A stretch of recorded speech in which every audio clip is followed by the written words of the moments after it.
Sejam bem-vindos a mais um episódio da Rádio Luna Kali, onde nós, como amigos de jornada nessa encarnação, estamos juntos para refletir assuntos interessantes que nos auxiliam no processo de expansão de consciência, que é bem individual, que é bem particular, cada um vivendo a sua própria história de vida, né? E hoje, especialmente, queremos falar sobre a espiritualidade narcótica, quando o sagrado ele vira uma anestesia. Vocês já pararam para refletir sobre isso? Né? A gente foi ensinado desde sempre que o espiritual ele é superior ao campo material. Só que essa crença ela fragmenta a consciência. Né? O corpo passou a ser visto como uma prisão, o prazer como culpa, o dinheiro como um desvio, o trabalho como um castigo. Mas o plano material, ele é a sala de aula do espírito. É nele que as leis universais se manifestam em densidade. A gente pediu para viver essa experiência. A gente pode ter tido instruções, tomadas de consciência no campo espiritual, mas a única forma da gente realmente agregar esse conhecimento ao nosso DNA espiritual é vivendo, é estando na experiência da vida 3D, encarnados. Quanto mais a gente foge dessa experiência, a gente causa essa dissociação. Aí a gente fica sempre buscando, né, o sagrado, né? Para quem tem afinidade com religião, fica enclausurado naqueles dogmas, naquele estudo, naquela vivência, e não vem experimentar, colocar em prática o que foi aprendido. E isso é possível, de uma forma digna, de uma forma ética, sem se perder.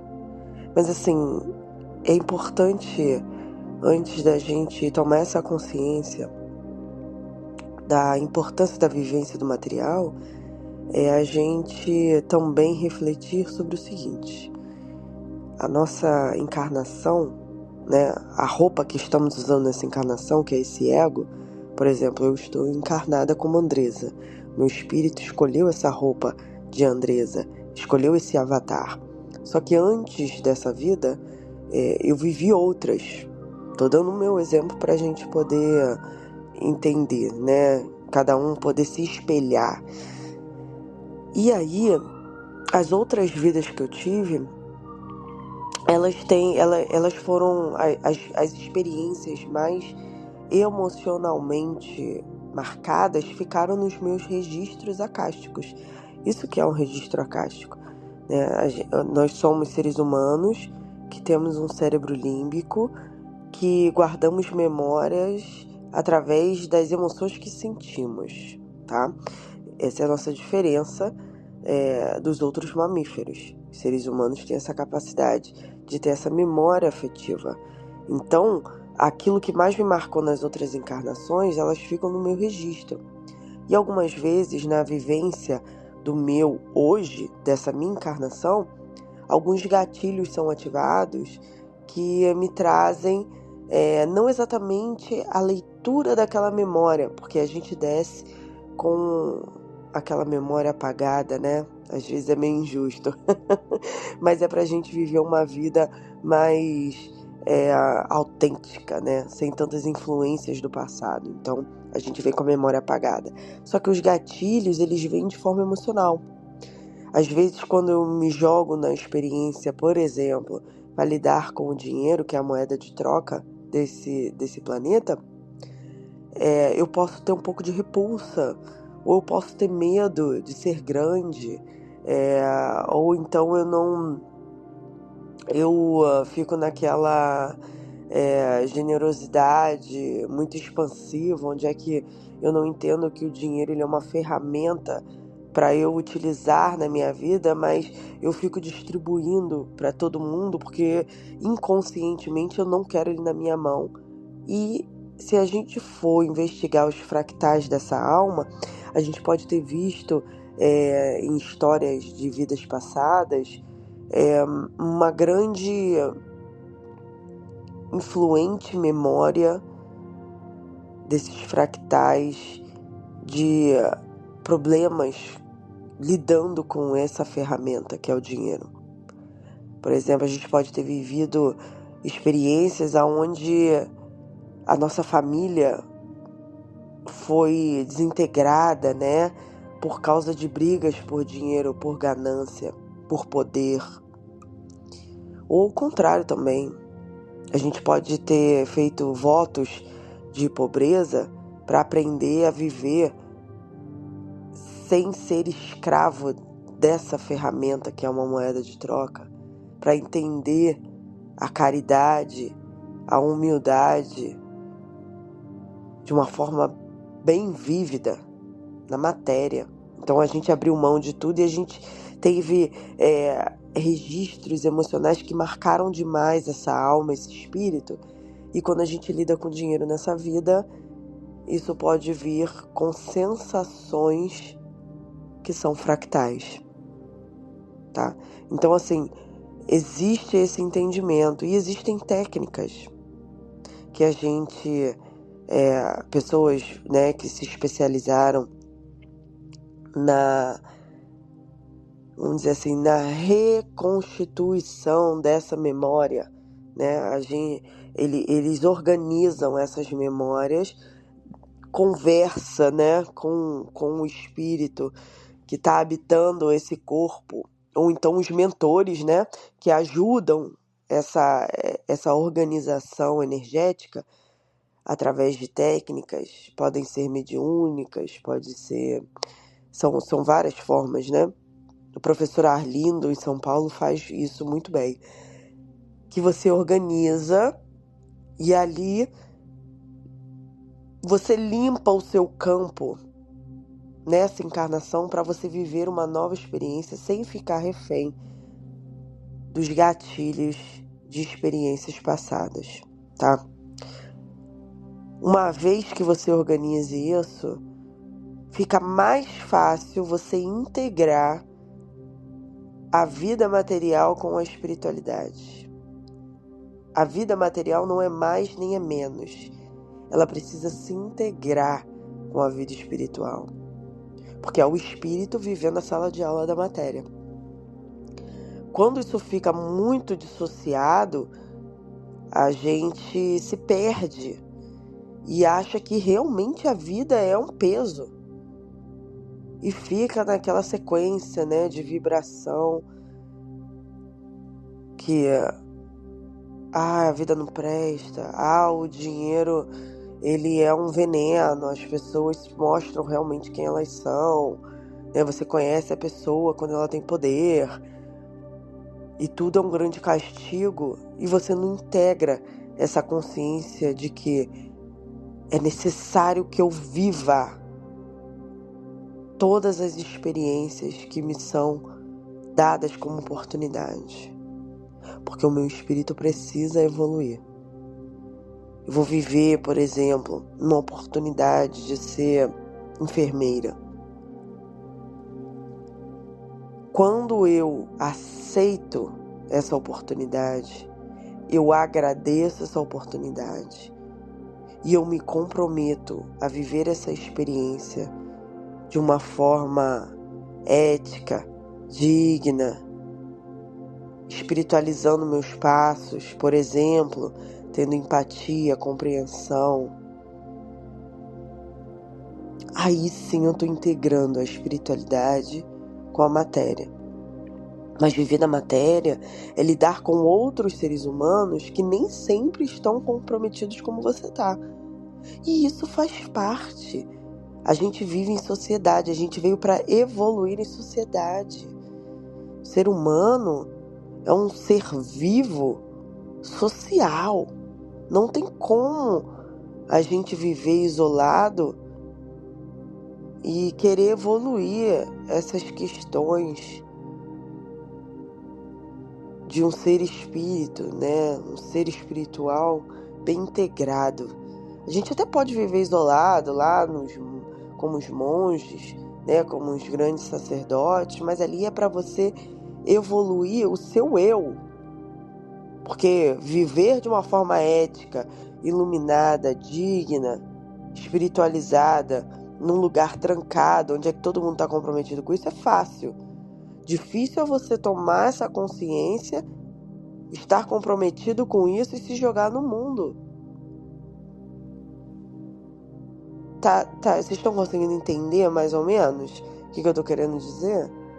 Ser espiritualizado num lugar onde é que todo mundo é assim e todo mundo é isolado, não lida com dinheiro, não lida...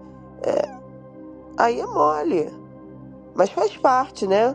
Todos nós que estamos encarnados hoje, com certeza já passamos por essa experiência para poder lapidar o eu, né? Lapidar o eu. Mas agora a gente precisa viver em comunidade. E aí, como é que faz? Como é que integra sem se perder? Eu sei que muitas vezes o corpo fica cansado, né? Então a gente pode sim se reenergizar através da espiritualidade. Você que vai no seu culto, na sua missa, né, nos seus encontros aí da sua doutrina, seus encontros filosóficos, a gente se reenergiza, né? São momentos do nosso dia, né, ou então da nossa semana, do nosso mês, que a gente está num lugar onde a gente eleva o nosso pensamento, é como se colocasse a gente na tomada, né? Mas isso é para dar força para viver a matéria. Estudar assuntos espirituais para integrar na matéria e não fugir dela. Ah, porque eu tô vivendo uma doença, eu tô com um filho, alguém que eu amo que tá vivendo essa doença. Vamos integrar a experiência espiritual à experiência material. Tudo tem um porquê. A gente não vive nada à toa. A gente subestima às vezes essa inteligência, né? Tanto dos nossos karmas, dos nossos dharmas, a inteligência que vai jogando essas experiências pra gente. É uma inteligência. Você pode chamar de universo, de Deus, de espiritualidade, de cosmos, sei lá o que você gosta de falar. Mas os acontecimentos é como se fosse uma teia quântica. Você vai magnetizando, né? Tem coisas que você tem que viver porque são, vamos dizer assim, dívidas energéticas, né? Ou então o seu espírito mesmo programou antes de descer.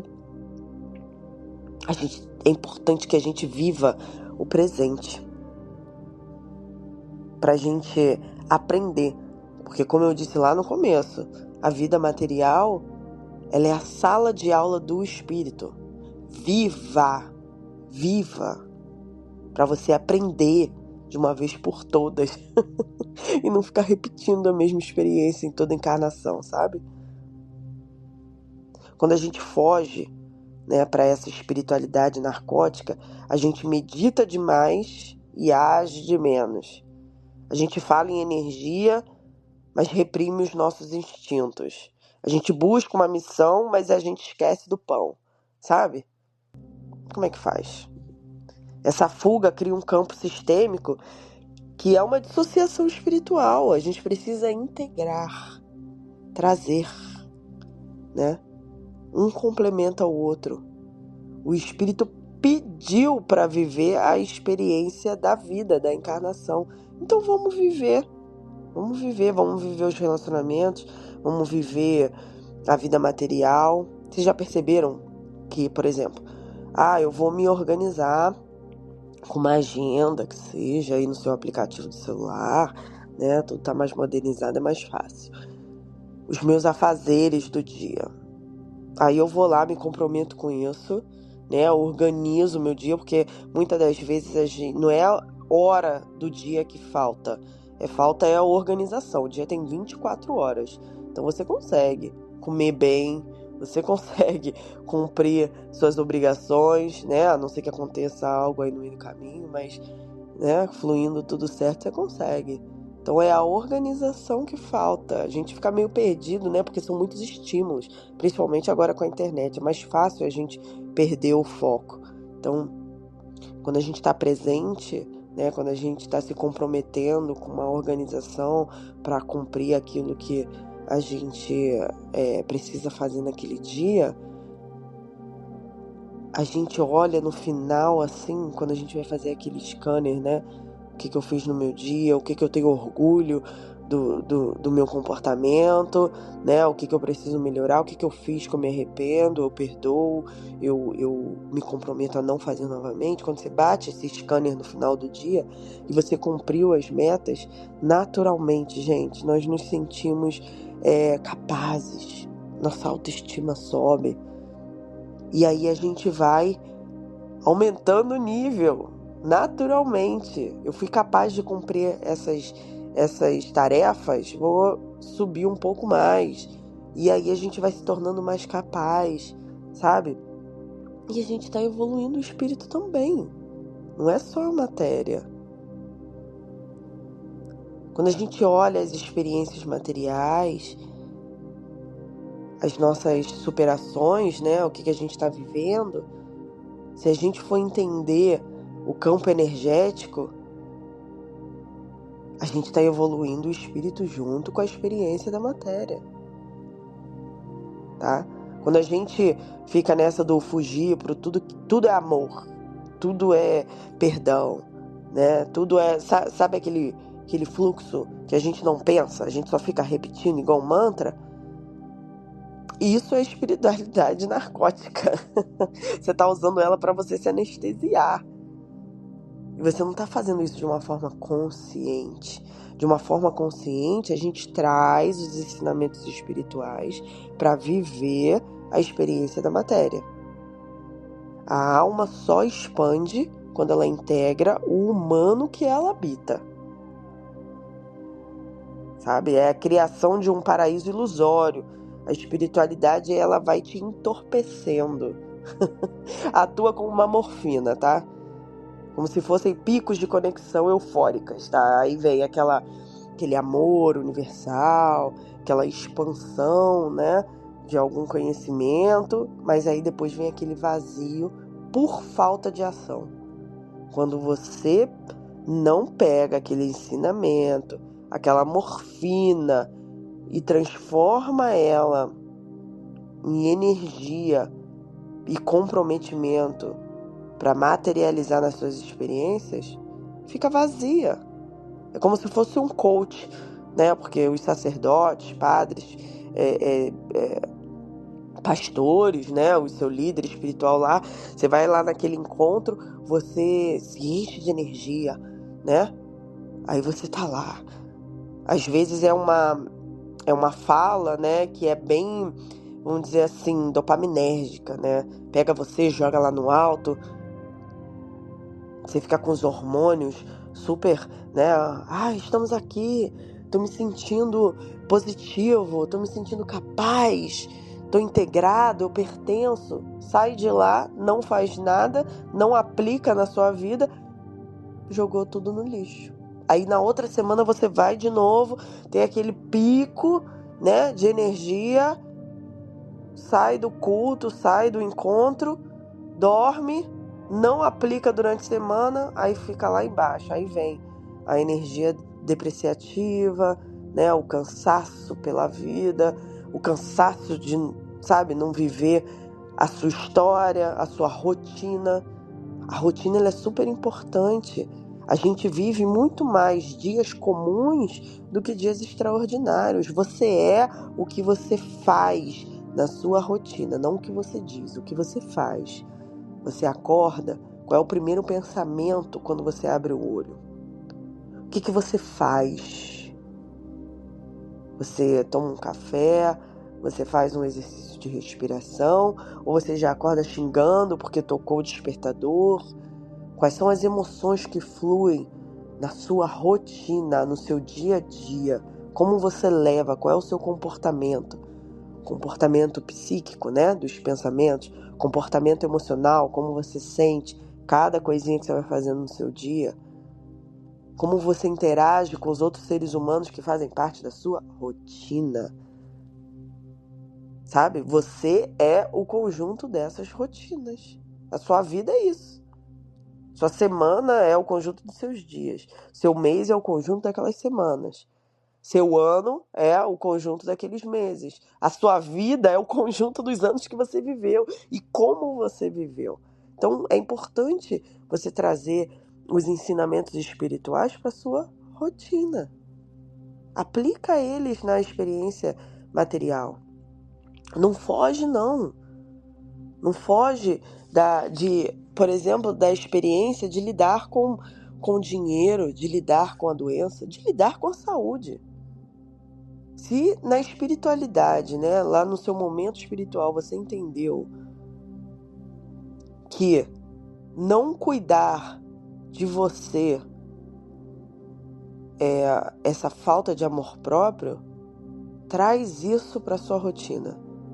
Eu não quero ser um suicida inconsciente. Então eu vou cuidar da minha saúde. Vou honrar o corpo que eu habito.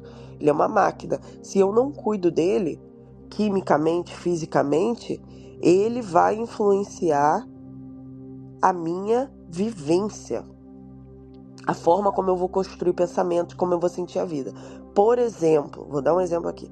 Se as suas vitaminas não estão nos níveis, né, que a medicina pede, que elas têm o padrão, né, e os seus neurotransmissores não funcionam bem, isso vai atuar no seu cérebro, isso vai desregular a forma como você está pensando. Por exemplo, se você não tem vitamina B12, né, no nível que é o mínimo lá, não tem, por exemplo, vitamina D, que também é o mínimo, tá com falta de ferro, você vai ficar depressivo. Aí você tá achando que isso é falta de Deus, que é falta de espiritualidade. O seu corpo, ele vive dessa química. Se você não troca o óleo, se você não coloca água no carburador lá do seu carro, né? Se você não coloca gasolina, o carro não anda. O seu corpo é o seu carro. Se você não cuida da saúde dele, não tem como a espiritualidade agir e fazer com que, né, você sinta que você precisa viver isso de uma forma positiva. Não tem positividade que aguenta o corpo doente.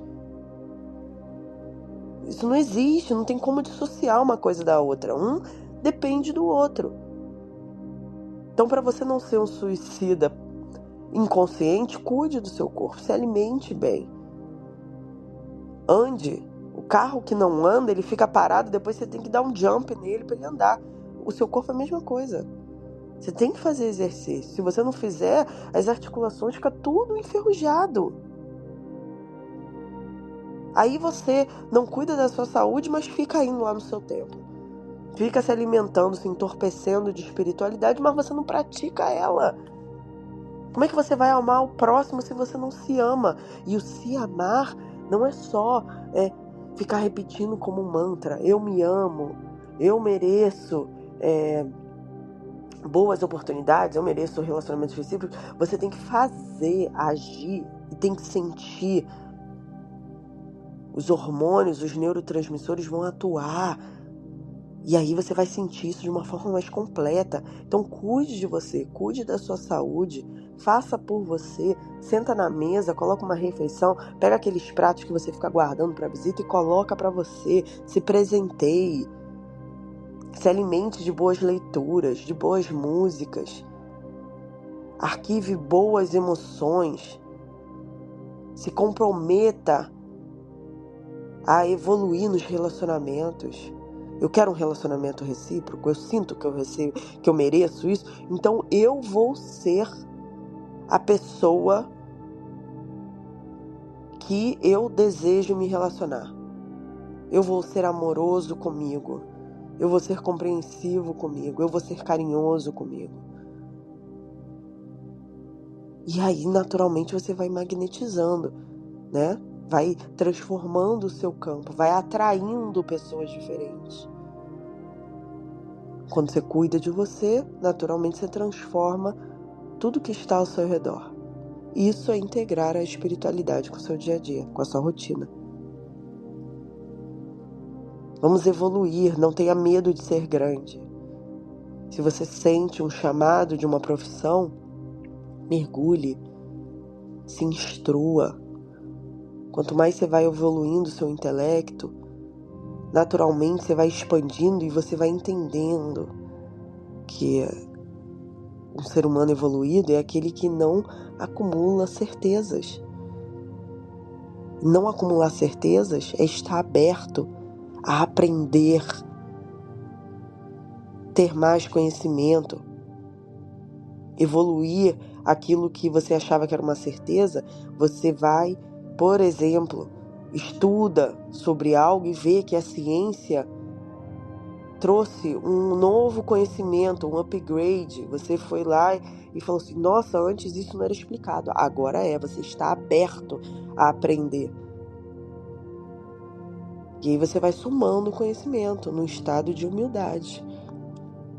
E coloque esse seu conhecimento, a sua profissão, a serviço da humanidade. Ensine a todos que estão ao seu redor, que convivem com você, como se tornar um profissional íntegro, com empatia, com foco, oferecendo o seu melhor para a humanidade. Naturalmente, isso vai se tornando uma missão também espiritual, porque você vai influenciando positivamente, você vai contagiando, as pessoas vão despertando ao observarem o seu exemplo. E na vida tudo é assim. Coloca o seu talento a serviço da humanidade. Você quer uma missão espiritual maior que essa? Expanda. Seja como um sol e as pessoas ao seu redor, o girassol. Elas naturalmente se alimentam da sua luz e percebem a própria luz, a própria beleza. Influencia as pessoas para elas encontrarem a própria beleza, porque elas vão tomar você como exemplo. Elas vão ver que você é uma pessoa que, por exemplo, está cuidando da sua saúde, que você é um ser humano, que tem dia que não dá, tem dia que dá, que a gente é falho. Isso é humanizar a sua experiência. E não colocar você como um ídolo, porque isso não existe. Então elas vão ver que você está comprometido e que o importante não é aquela perfeição, mas a constância, o comprometimento. Elas vão tomar você como exemplo. Por isso que é importante você lapidar você mesmo e não fazer discursos. O discurso ele é dopaminérgico ou aquela morfina que anestesia aquela dor. Mas o seu exemplo é o que fica. A forma como você vive a sua rotina. Vocês já perceberam que quando vocês dão um sorriso, saem de casa, tá ali o porteiro, aquele profissional tá trabalhando, você já chega, abre um sorriso, bom dia, eu abençoo o seu dia, tenha um dia abençoado. Você vai modificando a energia de todos os lugares, de todas as pessoas que vão entrando e se conectando com você. Então, assim, espiritualizar a matéria é tão importante quando se aprofundar em assuntos espirituais. Aquilo ali é interessante também, mas ele tem que estar ali, ó, lado a lado com a sua vivência, porque o seu espírito precisa viver. Senão você vai voltar para o campo espiritual depois do seu desencarne cheio de dívida. Ai, você teve a oportunidade de viver isso, não vivi. Poxa, eu fiquei enfiado lá naquele templo, né? Fugi, me anestesiei e não vivi a experiência da matéria, que é a família que você encarnou, que são os dilemas, que são as dificuldades, aquele serviço, aquela profissão que seja. Eu podia ter mergulhado mais, eu podia ter me dedicado mais. A gente não quer ficar tendo esse tipo de reflexão depois que a gente viveu, né, gente? É óbvio que a gente não vai sair perfeito, mas o máximo que a gente puder é pra gente chegar do outro lado e falar assim, não, fiz tudo o que eu pude. As oportunidades, eu dei o meu melhor ali pra pegar, mas é óbvio, né, gente? Eu fui vivendo experiências que foram bem difíceis, mas eu tô orgulhoso da minha trajetória, viu? Tentei me dedicar ali em tudo que eu pude. É assim que a gente quer terminar, né? Terminar pra recomeçar. É literalmente isso. tá? Então o sagrado, ele não é uma fuga, ele é um mergulho. A espiritualidade não quer você nem subindo demais para o espiritual, nem descendo demais, se tornando refém, escravo da matéria, né? Escravo de conquista, escravo de dinheiro, escravo de relacionamento. Não, ela quer você presente, presente no dia a dia, numa rotina saudável, materialmente, espiritualmente, energeticamente, psicologicamente e emocionalmente. Parem para pensar sobre isso, tá?